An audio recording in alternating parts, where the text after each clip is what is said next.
রাজ্যে বিদ্যুৎ পরিষেবার নামে গরিব মানুষের পকেট কাটা হচ্ছে। রাজ্যে বিদ্যুতের কোনো ঘাটতি নেই। বামফ্রন্ট সরকারের সময় লড়াইয়ের মধ্য দিয়ে ত্রিপুরা রাজ্যে প্রয়োজনের অতিরিক্ত বিদ্যুৎ উৎপাদনের রাজ্যে পরিণত হয়। রাজ্যে উৎপাদিত বিদ্যুৎ উত্তর পূর্বাঞ্চলের বিভিন্ন রাজ্যে যাচ্ছে। বামফ্রন্ট সরকারের সময় বিদ্যুৎ উৎপাদনে ত্রিপুরা রাজ্য যে জায়গায় ছিল সেই জায়গাটা ধরে রাখতে পারছে না বর্তমান সরকার। বিদ্যুৎ মন্ত্রী কৃষি জমিতে ধানের চারা রোপণ করছেন।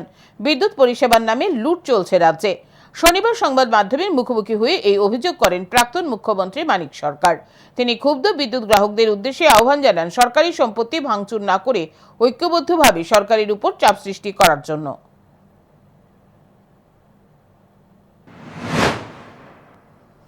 এবং যতটা আমরা উৎপাদন করতে পারতাম সেই জায়গাটাই তারা ধরে রাখতে পারছে না।